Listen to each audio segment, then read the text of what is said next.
Good morning everyone. दोस्तों आज है मार्च 7 2023 और हम लोग करेंगे द हिंदू न्यूज़पेपर के एनालिसिस। मेरा नाम है जितेंद्र चौधरी और आज फिर से लेके आया हूँ आपके लिए कुछ बढ़िया से टॉपिक।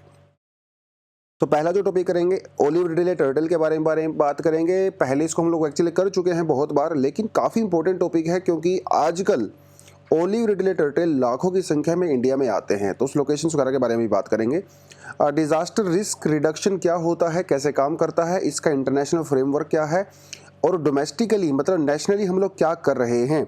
यूपीएससी में 2018 में ऑलरेडी यहाँ से क्वेश्चन आ चुका है, तो दोबारा आने के चांसेस भी रहते हैं। जुडिशियल कस्टडी क्या होती है, पुलिस कस्टडी क्या होती है, उसके बारे में बात करेंगे।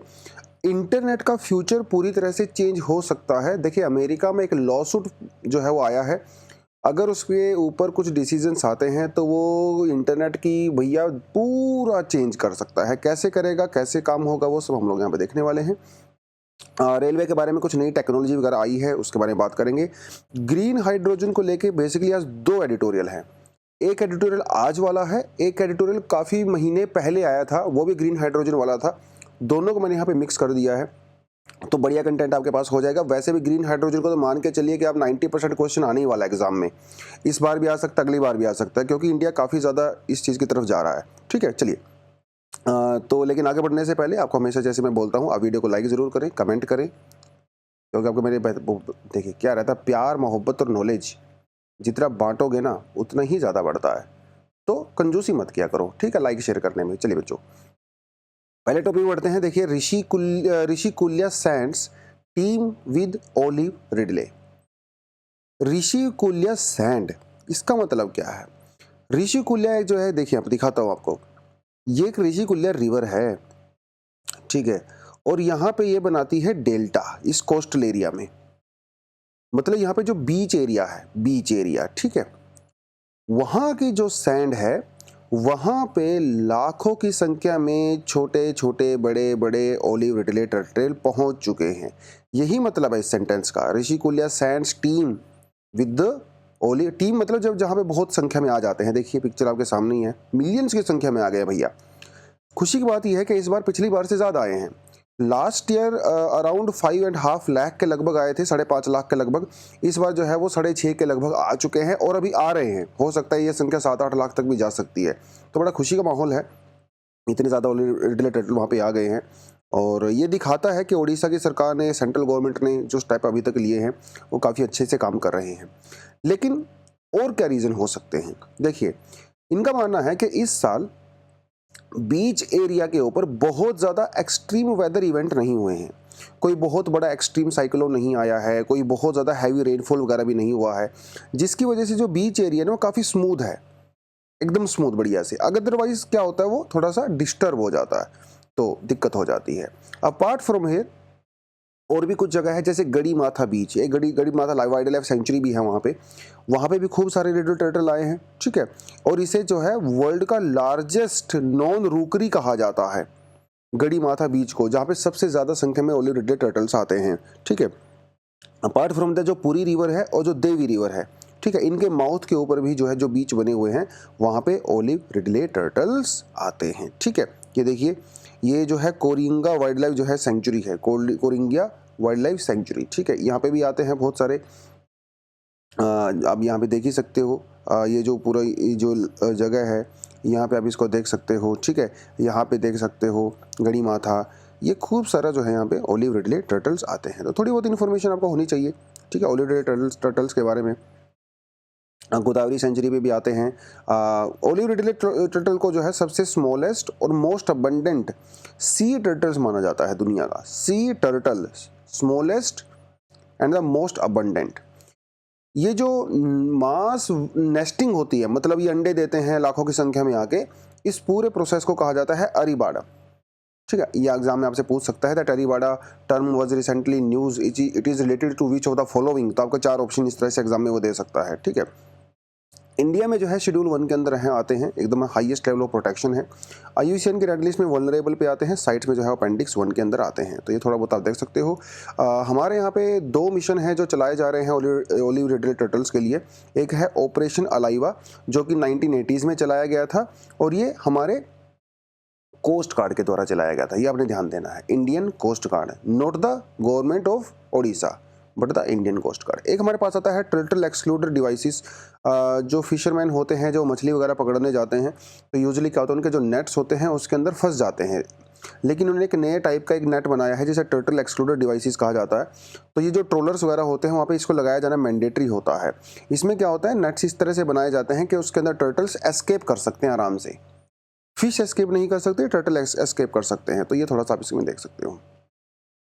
चलिए जी, Joshimath to be on the disaster risk reduction meet agenda. तो अभी नई दिल्ली में मीटिंग होने वाली है डिजास्टर रिस्क की, गवर्नमेंट ऑफ इंडिया की, जिसमें हमारा नेशनल डिजास्टर रिस्पांस फोर्स के ऑफिशियल्स वगैरह पार्टिसिपेट करते हैं, होम मिनिस्ट्री से लोग पार्टिसिपेट करते हैं और भी अलग अलग मिनिस्ट्री से लोग पार्टिसिपेट करते हैं। इसमें जोशीमठ जो है एजेंडा में रहने वाला है ना। जिस तरह से जोशीमठ के अंदर डिजास्टर हुआ, वो सारे रीजंस हुए एंड ऑल दैट, तो ऐसा कहीं और ना हो, तो इसके लिए बातचीत करना बहुत ज़रूरी है, स्टेप्स वगैरह लेना बहुत ज़रूरी है, ठीक है। तो ये सब यहाँ पे रहने वाला है। तो ये टर्म जो है आपको देखने को मिलेगी अभी, इस तरह की टर्म जैसे national platform for the disaster risk reduction. Disaster risk reduction, ये टर्म के बारे में ऑलरेडी यूपीएससी में सवाल आ चुका है। डिजास्टर रिस्क रिडक्शन क्या होता है, discuss some international and the domestic platforms about the disaster risk reduction. तो ये आपको वैसे भी इंपॉर्टेंट होता है। देखिए, डिजास्टर रिस्क रिडक्शन, डिजास्टर होने से पहले जो रिस्क होता है उसको ही रिड्यूस करना है। मतलब ऐसा नहीं है कि भैया डिजास्टर आ गया तब आपने स्टेप लिए, वो तो फिर आपका रेस्क्यू ऑपरेशन हो गया ना यार, वो तो मैनेजमेंट हो गया डिजास्टर का। डिजास्टर आने से पहले ही रिस्क को अगर हम लोग कम कर दें तो डिजास्टर आने के चांसेस कम हो जाते हैं। इसे कहा जाता है डिजास्टर रिस्क रिडक्शन। तो हमारे पास एक नेशनल प्लेटफॉर्म है, 2013 में जो है उसको बनाया गया था। उस प्लेटफॉर्म को यूनियन जो होम मिनिस्टर होते हैं हमारे, वो उसको उसके चेयरपर्सन होते हैं, और जो minister of the state in charge disaster management और मिनिस्टर ऑफ होम अफेयर के अंडर में आते हैं, वो उसके वाइस पे चेयरपर्सन होते हैं। एक तो आपको ये पता होना चाहिए। इसमें लोग क्या करते हैं, इसमें जो है वो अपने एक्सपीरियंस को शेयर करते हैं, व्यूज़ आइडियाज़ को शेयर करते हैं, जो कुछ रिसर्च वगैरह होता है उसकी फाइंडिंग्स वगैरह को जो है वो प्रेजेंट करते हैं, म्यूचुअल कोऑपरेशन करते हैं अलग अलग मिनिस्ट्रीज़ वगैरह के अंदर। तो वो सब काम यहाँ पर जो है वो किया जाता है, ठीक है। और बहुत सारे लोग इसमें इन्वॉल्व होते हैं, साइंटिफिक कम्युनिटी इन्वॉल्व होती है, मीडिया पर्सन, मेयर्स, पार्लियामेंटेरियंस, दुनिया भर के लोग यहाँ पे आते हैं। हमारे प्राइम मिनिस्टर का भी एक एजेंडा है, 10 point agenda of the disaster risk reduction. ये क्वेश्चन आपके पास दोबारा से यूपीएससी में आ सकता है जीएस पेपर 3 में डिजास्टर वाले पोर्शन से, ठीक है। What is the meaning of the disaster risk reduction, discuss prime ministers 10 point agenda. आराम से सवाल आ सकता है, कोई बड़ी बात नहीं है। तो ये थोड़ा सा जो है आप इसको पढ़ सकते हो। हम बड़ी बड़ी बातें हैं, कोई ऐसा स्पेसिफिक उन्होंने नहीं बोला है, बट यस, जैसे एनकरेज ग्रेटर इन्वॉल्वमेंट, है ना, invest in the risk mapping globally, develop a network of universities, opportunity to learn from the disaster, bring out greater cohesion in the international co response and all that. But है तो मोटे मोटे से point जो हमेशा से बोले जाते हैं, बट थोड़ा सा आपको ध्यान रहेगा तो आप काम कर सकते हो। इंटरनेशनली अगर हम लोग बात करें तो जो सबसे इम्पोर्टेंट क्रूशियल जो फ्रेमवर्क है उसे कहा जाता है सेंडाई फ्रेमवर्क। 2015 में जापान की सेंडाई नाम की डिस्ट्रिक्ट में सिटी में जो है इसको अडॉप्ट किया गया था। इससे पहले भी था एक, उसे जो है ह्यूगो फ्रेमवर्क कहा जाता है। ह्यूगो के बाद में आया सेंडाई, ठीक है। इसमें क्या किया जाता है, इसमें जो है डिजास्टर के रिस्क को कम करने के लिए स्मॉल स्केल पे और लार्ज स्केल पे जो है वो कोऑपरेशन की जाती है। इसमें जो नेचुरल और मैनमेड जो हैजार्ड्स होते हैं उनको आइडेंटिफाई किया जाता है और उसके बेसिस पे डिसाइड किया जाता है कि एनवायरमेंटल, टेक्नोलॉजिकल और बायोलॉजिकल हैजार्ड कौन कौन से हैं, उसको कैसे कम किया जा सकता है। हर कंट्री अपने रिप्रेजेंटेटिव को वहाँ पे भेजती है और बताती है कि भैया हम लोगों ने अपने कंट्री में ये फलाना फलाना काम किया है इसके लिए। एक अपने पास आता है the climate risk and the early warning system. ये एक इनिशिएटिव है जो कि वर्ल्ड मेटीरियोलॉजिकल ऑर्गेनाइजेशन यानी कि WMO के द्वारा इसको लिया गया है, ठीक है। इसमें भी हम लोग वही करते हैं, अर्ली वेदर वार्निंग प्रोवाइड करवाई जाती हैं, सैटेलाइट वगैरह का यूज़ करके कहीं पे फ्लड आ रहा है, लैंडस्लाइड आ रहा है, उसकी मैपिंग वगैरह की जाती है। तो इस तरह की चीज़ें की जाती हैं कि अर्ली वार्निंग सिस्टम यहाँ पे डिवेलप किया जाता है, ताकि अगर देखिए यार, मतलब डिजास्टर तो होना ही है, राइट, लेकिन अगर आपको पहले से इन्फॉर्मेशन मिल जाती है तो डिजास्टर के चांसेस कम हो जाते हैं, सीधी सी बात है, आप पहले से स्टेप ले सकते हो। चलिए, court sends Sisodia to judicial custody. देखिए ये हम लोग ज़्यादा इस टॉपिक में जाने का कोई मतलब नहीं है, ये ठीक है, वो एक्साइज केस वगैरह वो सब करके। बट ये वर्ड आपको देखने को मिलता होगा बहुत बार, जुडिशियल कस्टडी। एक वर्ड आपको देखने को मिलता है पुलिस कस्टडी, है ना, ये फ्रीक्वेंटली आपको देखने को मिलते होंगे। तो थोड़ा सा आई थॉट के चलिए आज थोड़ा ये आपको करवा देता हूँ। दो तरह की कस्टडी जो है हमारे यहाँ पे होती है, पुलिस कस्टडी और जुडिशियल कस्टडी। देखिए, जैसे किसी भी आदमी ने कोई क्राइम किया, ठीक है, पुलिस को उसके ऊपर शक हुआ, ठीक है, उसके खिलाफ वारंट इशू हो जाता है, और जब उस आदमी को पकड़ा जाता है और उसको लेके आ जाता है थाने में, यानी कि जेल में उसको डाल दिया जाता है। क्यों डाल दिया जाता है? पहली बात है क्योंकि एफआईआर हुई है, पुलिस को शक है कि वो अगर उसको हम लोग जेल में नहीं डालेंगे तो एविडेंस के साथ टैंपरिंग कर सकता है, तो इसीलिए उसको जेल में डाला जाता है पुलिस के द्वारा। इसे कहा जाता है पुलिस कस्टडी। अब police officer arrest the accused involve. Accuse देखिए, अभी वो सिर्फ अक्यूज है, उसके ऊपर सिर्फ आरोप लगा है, आरोप फिक्स नहीं हुआ है, तय नहीं हुआ है।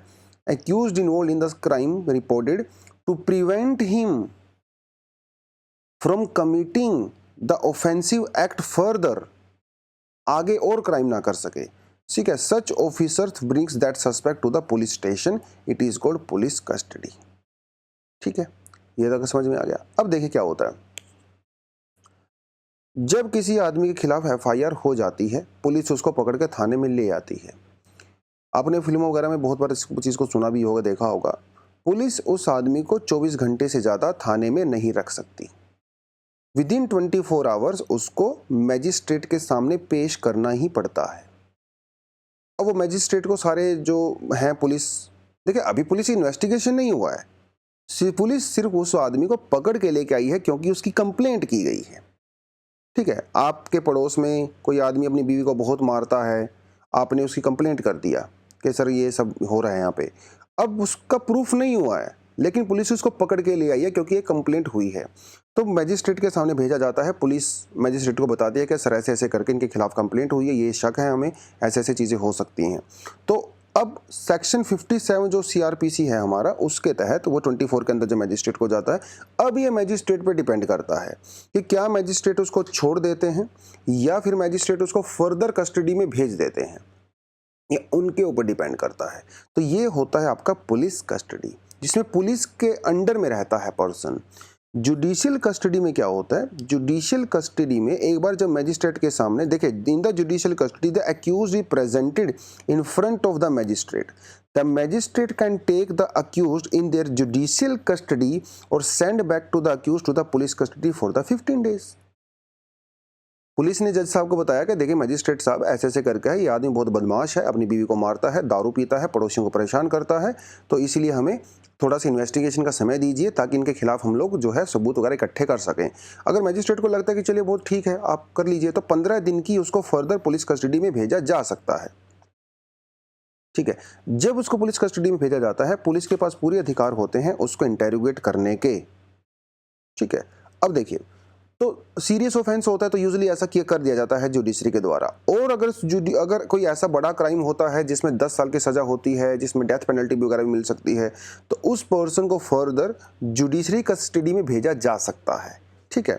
जुडिशरी कस्टडी में भेजा जा सकता है। देखिए यहाँ पे लिखा भी हुआ है, in case of the non bailable offence punished with the life imprisonment और the imprisonment not less than 10 years, period of the detention is 90 days and in the bailable offence maximum period is 60 days। तो एक बार जब 15 दिन खत्म हो जाते हैं police custody के, उसके बाद भी अगर लगता है कि उस आदमी को और फर्दर इन्वेस्टिगेशन की रिक्वायरमेंट है, अगर इसे बाहर भेजेंगे तो ये देश छोड़ के भाग जाएगा, ये बाहर भेजेंगे तो किसी को मर्डर कर देगा, उस केस में 90 days के लिए उसको फर्दर जुडिशियल कस्टडी में रखा जा सकता है।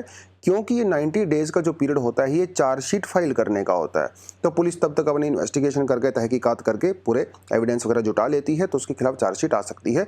उस केस में 90 डेज होता है जहाँ पे नॉन बेलेबल वारंट होता है, बहुत सीरियस क्राइम होता है। जहाँ पे बेलेबल ऑफेंस होता है वहाँ पे 60 डेज का रहता है, ताकि पुलिस जो है चार्जशीट वगैरह फाइल कर सके, ठीक है।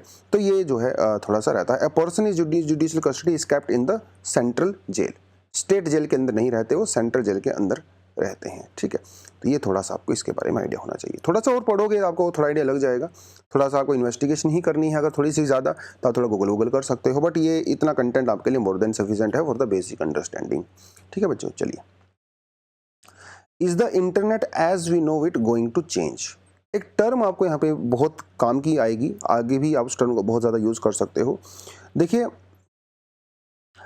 टर्म का मतलब ये है कि इसमें जो है एक हार्बर लॉ होता है, ठीक है, सेफ हार्बर। सेफ हार्बर ये टर्म आपको जो है पहले भी आपने सुनी होगी ऑफ कोर्स, और आगे फ्यूचर में भी आप इसको सुनोगे। सेफ हार्बर का मतलब क्या होता है वो आपको यहाँ पे बताता चलता हूँ। देखिए, अब मान लो आप फेसबुक यूज करते हो, ठीक है, आप फेसबुक यूज करते हो, किसी आदमी ने, मान लो यहाँ पे एक आदमी है ए, उस आदमी ने फेसबुक पे एक पोस्ट किया अबाउट अ पर्सन बी, और उसने बी के बारे में बहुत बुरी बुरी बातें यहाँ पे बोल दी हैं, उसके ऊपर आरोप लगा दिए करप्शन के, दुनिया भर के चार्जेस उसके ऊपर लगा दिए, just on a Facebook post. अब गुस्से में उसने बोल दिया, या वो सही भी हो सकता है, गलत भी हो सकता है। अब ये बी आदमी क्या करेगा, बी आदमी कोर्ट में जाएगा और इस ए को चैलेंज करेगा, इसके खिलाफ केस फाइल करेगा। वो कोर्ट जो अपना काम करती है वो करेगी, उसके ऊपर डिफेमेशन केस लगाए या जो मर्जी करे, वो एक अलग प्रोसीजर है। सेफ हार्बर का मतलब ये होता है कि ये जो बी आदमी है वो ए के खिलाफ तो केस कर सकता है, लेकिन फेसबुक के खिलाफ केस नहीं कर सकता। समझ रहे हो? इनके Facebook is just a platform. आप रेलवे प्लेटफॉर्म पे खड़े हो, किसी आदमी ने आपको थप्पड़ मार दिया, आप उसकी वजह से रेलवे के ऊपर केस थोड़ी करोगे, आप उस आदमी के ऊपर केस करोगे जिससे आपका झगड़ा हुआ है। तो ये इसे कहते हैं सेफ हार्बर, ठीक है। ये टर्म आपको देखने को मिलेगी बहुत बार, सेफ हार्बर, और इसी को बोलते हैं लायबिलिटी शील्ड।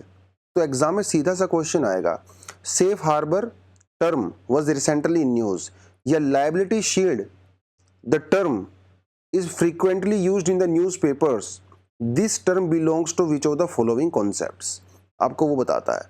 तो ये सोशल मीडिया के ऊपर जो पोस्ट की जाती हैं, जो हमारे प्लेटफॉर्म्स होते हैं जैसे फेसबुक, ट्विटर, है ना, ये दुनिया भर के सोशल मीडिया प्लेटफॉर्म होते हैं, इंस्टाग्राम वगैरह, उनको एक सेफ हार्बर प्रोवाइड करवाता है कि what ever you post on these platforms cannot be sued in the challenged in the court. Only that person which is posting on the platform can be challenged in the court. तो platform की जिम्मेदारी नहीं है, क्योंकि ना तो वो content create करते, ना वो कंटेंट को पोस्ट करते, वो तो सिर्फ आपको एक सुविधा दे रहे हैं आपकी फ्रीडम ऑफ एक्सप्रेशन को एस्टेब्लिश करने का, आपके व्यूज को एक्सप्रेस करने का। इसे सेफ हार्बर कहते हैं। ये तो आपको समझ में आ गया। अब देखिए मामला कहाँ बनता है। दो केस चल रहे हैं इस समय अमेरिका के अंदर। पहला केस चल रहा है गोंडलेज वर्सेस गूगल। ये आपने नाम याद नहीं रखना है बिल्कुल भी। इसमें क्या हुआ था, एक 23 ईयर्स एक अमेरिकन पर्सन जो है वो पेरिस में, उसकी मृत्यु हो गई थी। कैसे हुई थी उसकी मृत्यु? उसको मार दिया गया था आईसिस के द्वारा। आईसिस का टेरर अटैक हुआ था पेरिस में 2015 में, जिसमें 129 लोग मारे गए थे, जिसमें से एक वो भी था। तो अमेरिका में ये केस चल रहा है किसके ऊपर? यूट्यूब के ऊपर, जो कि गूगल इसकी पेरेंट कंपनी है। उन्होंने ये कहा उस केस में कि साहब यूट्यूब के ऊपर ऐसा ऐसा कंटेंट दिखाया जा रहा था आईसिस का, जिसकी वजह से लोग भड़के और वो इन्फ्लुएंस्ड हुए और उन्हें टेरर अटैक किया। यूट्यूब पे तो आपने देखा ही होगा, यूट्यूब पे जब आप कोई वीडियो देखते हो तो कुछ सजेशन में वीडियोस आती हैं साइड में। यूट्यूब के सजेशन सेक्शन में भी आईसिस की वीडियो ही आई हुई थी। तो क्या इसके लिए प्लेटफॉर्म को जिम्मेदार ठहराया जा सकता है? क्योंकि अगर यूट्यूब पे वो वीडियो ना होती तो शायद उस टेररिस्ट का ब्रेन वॉश नहीं होता और वो अटैक नहीं करता। तो यूट्यूब इसके लिए जिम्मेदार है कि नहीं, ये कोर्ट के अंदर सवाल है। अगर कोर्ट ने माना कि यूट्यूब जिम्मेदार है तो भैया सेफ हार्बर वाला कॉन्सेप्ट खत्म। आज के बाद सोशल मीडिया प्लेटफॉर्म को भी जिम्मेदार माना जाएगा, तो पूरी तरह से यूट्यूब, ट्विटर, फेसबुक, इंस्टाग्राम का पूरा करैक्टर ही चेंज हो जाएगा। हर छोटी छोटी चीज को जो है वो मतलब खत्म ही हो जाएगा सिस्टम। यार फिर आप ये समझ लीजिए यार, मतलब प्लेटफॉर्म क्यों रिस्क लेगा? प्लेटफॉर्म के ऊपर जो है करोड़ों अरबों कमेंट डेली आते हैं, कंटेंट क्रिएट होता है, तो हर किसी को तो स्क्रूटनाइज नहीं कर सकता। वो हल्का से भी कोई छोटी मोटी चीज होगी, आप तो उसके ऊपर जो है बिलियंस ऑफ डॉलर का केस डाल दोगे, तो प्लेटफॉर्म बंद हो जाएंगे। सीधी सी बात है, there is no business any more. बहुत बड़ी बात है ये। एक और केस चल रहा है जो है वो ट्विटर के ऊपर चल रहा है, ठीक है, जो कि एक जॉर्डेनियन सिटीजन ने जो है डाला हुआ है। इसका भी यही कहना है कि जब 2017 में टर्की में एक नाइट क्लब के ऊपर अटैक हुआ था इस्तांबुल में, इनके भी जो टेररिस्ट थे अटैक करने वाले, वो लोग जो है ट्विटर के ऊपर बहुत सारे ऐसे ट्वीट किए जा रहे थे जिससे इन्फ्लुएंस्ड हो गए थे। तो क्या ट्विटर को भी जिम्मेदार ठहराया जा सकता है? और अगर कोर्ट ने बोल दिया कि यस बाबा आप जिम्मेदार हो, तो मतलब कहानी खत्म है, फिर प्लेटफॉर्म बंद हो जाएंगे तुरंत के तुरंत। सोशल मीडिया, अरे भाई आप क्यों जिम्मेदारी लोगे, सीधी सी बात है। और रेलवे वाले अगर हर चीज़ की जिम्मेदारी लेने लगे कि वहाँ पे कुछ चीज़ किसी का लड़ाई झगड़ा हुआ, किसी ने गाली गलौज किया, तो फिर रेलवे कैसे चलेगा यार, है ना? तो ऐसा कुछ आप इसको मान के चलिए। तो ये जो सेफ हार्बर होता है, ये एक सेक्शन 230 के अंडर में आता है। Section 230 of US communications and decency act, इस एक्ट के अंदर ये सेफ हार्बर जो है प्रोवाइड करवाया गया है, जिसका यूज करके आज तक जितने भी सोशल मीडिया प्लेटफॉर्म है वो ऑपरेट करते हैं। अगर कोर्ट यूट्यूब का जिम्मेदार मानता है, उसके ऊपर फाइन लगाता है, तो ये 2030 सेक्शन 230 खत्म। एग्जाम में आपसे सेक्शन 230 भी पूछ सकता है। ये नहीं पूछेगा सेक्शन 230 क्या, बताइए, नो, ये सिंपल इतना ही पूछेगा कि सेक्शन 230 न्यूज़पेपर में था, क्यों था, किस चीज से रिलेटेड है। 4 ऑप्शन आपको छोटे छोटे देगा। आपको बस ये पता होना चाहिए कि सोशल मीडिया प्लेटफॉर्म को सेफ हार्बर प्रोवाइड करवाता है। सेफ हार्बर क्या होता है, लायबिलिटी शील्ड क्या होती है, आपको मैंने बता दिया, ठीक है जी। तो ये चलता है पूरा माहौल। अब ये सीधी सी बात है, सोशल मीडिया प्लेटफॉर्म थोड़ी ना इसको सपोर्ट करेंगे। चलिए, railway ties up with the ISRO for the train tracking. Train tracking जरूरी है, लाइव कौन से स्टेशन पे आई, इस समय कहाँ पे है, वो ट्रैकिंग वाला सिस्टम। तो रेलवे ने इसरो के साथ, हमारी जो इंडियन स्पेस रिसर्च ऑर्गेनाइजेशन है, उसके साथ मिलकर कोलैबोरेट किया है और एक सिस्टम बनाया है जिसे कहा जाता है real time train information system, RTIS। इसमें क्या होगा, हम लोग हमारा जो सैटेलाइट है, जो लोकल नेविगेशन सिस्टम है, नाविक और भुवन, इन दोनों का यूज करके हम लोग ट्रेन को ट्रैक कर सकते हैं। हर 3 सेकंड के अंदर ये डेटा ऑटोमेटिकली खुद ब खुद अपडेट होता है। तो बहुत ही ज़बरदस्त सिस्टम है, लाइव सिस्टम है। इसमें क्या रहता है, एक डिवाइस होती है और एक सिम कार्ड होता है, ठीक है। डिवाइस होती है, सिम कार्ड होता है, उसको ट्रेन के अंदर अपलोड कर दिया जाता है और वो हमारे सैटेलाइट के साथ खुद ब खुद कनेक्शन उसका रहता है, हमारी ट्रेन को ट्रैक करता रहता है, ठीक है। इससे होता क्या है, इससे जो एक्सीडेंट्स वगैरह होते हैं, जो मान लो कहीं लैंडस्लाइड हो गया, कहीं पे एक्सीडेंट हो गया, फ्लड आ गया, तो एडवांस में जो है हम लोग ट्रेन को ट्रैक कर सकते हैं कि वो कहाँ पे है और हम लोग अच्छे से एक्शन भी ले सकते हैं, ठीक है। छोटा सा आर्टिकल था बस। चलिए, how to become a green hydrogen super power, ये एडिटोरियल है वो आज का है। ग्रीन हाइड्रोजन को लेके एक और एडिटोरियल कुछ महीने पहले आया था, एनर्जी इंडिपेंडेंस थ्रू हाइड्रोजन। तो इसका दोनों का कंटेंट जो है आज हम लोग थोड़ा थोड़ा करेंगे। ग्रीन हाइड्रोजन के चक्कर में इंडिया जो है सुपर पावर बनना चाहता है। अभी तक कोई भी कंट्री ग्रीन हाइड्रोजन में उतना स्टेप नहीं ले रही है जितना इंडिया ले रही है। आप सोच रहे होंगे सर बाकी कंट्री क्यों नहीं ले रही हैं? देखिए, इसलिए नहीं ले रही हैं, हाइड्रोजन को बनाने वाली जो टेक्नोलॉजी है वो बहुत एक्सपेंसिव है। जैसे हाइड्रोजन इज अनलिमिटेड, वाटर के अंदर हाइड्रोजन ही होती है ना, तो वाटर से हाइड्रोजन को सेपरेट करना है, दिखने में तो बड़ा आसान है, लेकिन इस सेप को सेपरेट करने के लिए काफी ज्यादा मात्रा में एनर्जी चाहिए। हाइड्रोजन में समस्या ये है, हाइड्रोजन मतलब वाटर से हाइड्रोजन को कलेक्ट करने में समस्या ये है, जितनी एनर्जी वाटर से हाइड्रोजन करने में खर्च होती है उतना एनर्जी का हमें आउटपुट नहीं मिलता। समझ रहे हो, आमदनी अठन्नी है, खर्चा भैया यहाँ पे रुपया है। अगर आप 1000 कैलोरी ऑफ एनर्जी अगर इसको सेपरेट करने में लगते हो, आउटकम सिर्फ और सिर्फ 700 कैलोरी का ही होता है। इनपुट ज्यादा है, आउटपुट कम है, इसलिए वो लोग नहीं करते हैं, अदरवाइज तो कब तक कभी कर चुके होते। बट अब ये समझिए, इंडिया ने अभी 2023 के बजट में लगभग 20,000 करोड़ रुपए नेशनल ग्रीन हाइड्रोजन मिशन को दिया है, क्योंकि हमारा एक टारगेट है कि 2030 तक 50% जो इलेक्ट्रिसिटी है वो नॉन फॉसिल सोर्सेज से आएगी, जिसके अंदर हाइड्रोजन एक बहुत बड़ा इंपॉर्टेंट रोल यहाँ पे प्ले कर सकता है।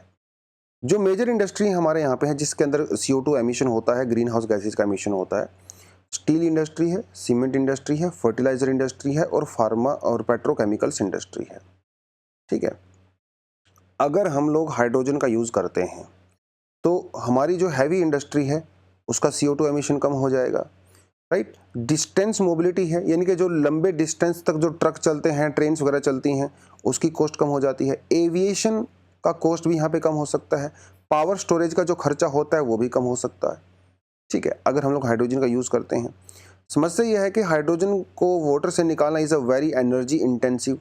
अब देखिए, ये वाटर है H2O, इसको सेपरेट करने के लिए आपको एनर्जी चाहिए।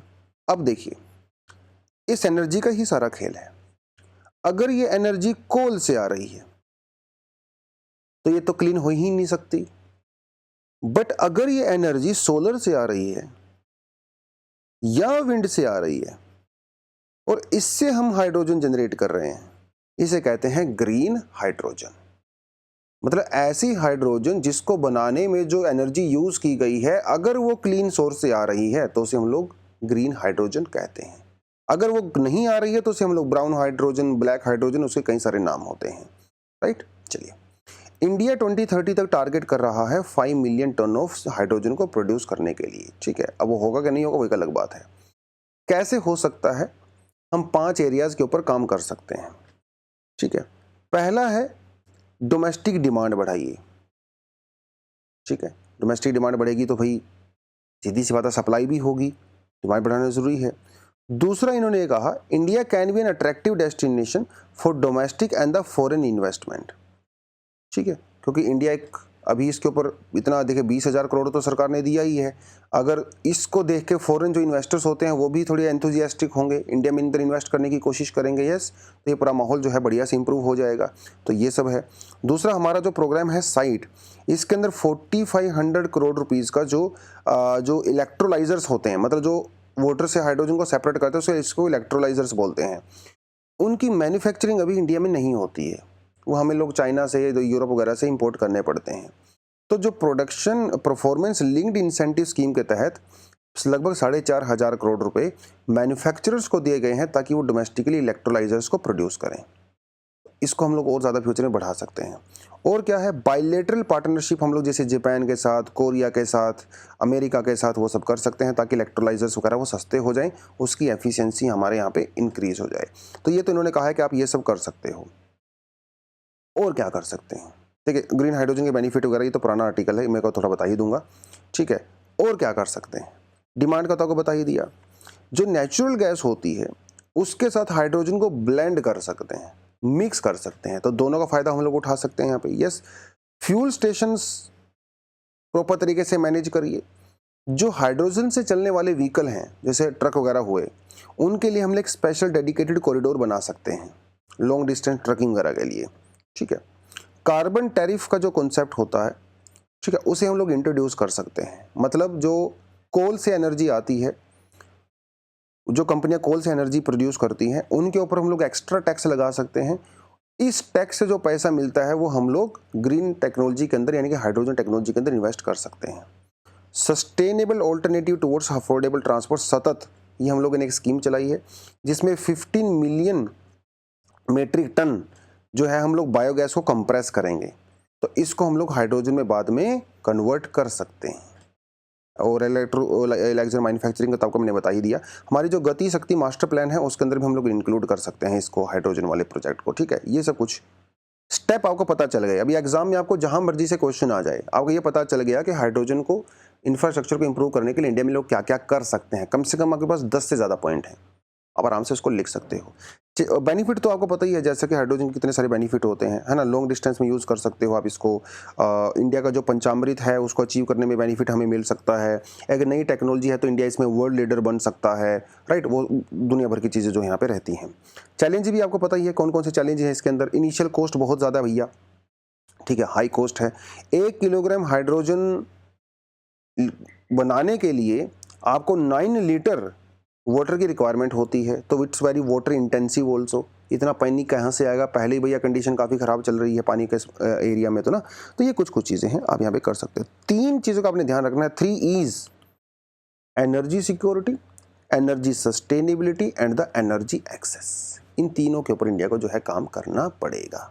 तो ये बनता है आपका पूरा ग्रीन हाइड्रोजन को लेके आगे यहाँ पे आप दुनिया भर के क्वेश्चंस बना सकते हो, अगर आप बनाना चाहो या अगर आप इंटरेस्टेड हो आप यहाँ पे लिख सकते हो। देखिए, what is green hydrogen, what is green hydrogen,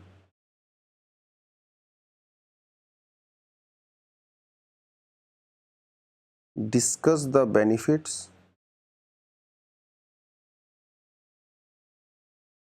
and challenges along with the steps taken to increase the hydrogen ecosystem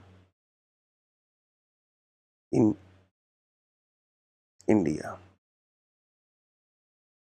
ठीक है, आप इसको आराम से 250 वर्ड में लिखिए, पूरा टाइम लीजिए, कोई दिक्कत नहीं है। ठीक है, तो आज के लिए बच्चों इतना ही था। आई होप आपको मज़ा आया होगा। मज़ा आया है तो लाइक करो, कमेंट करो, शेयर करो। Thank you very much, all the best and जय हिंद।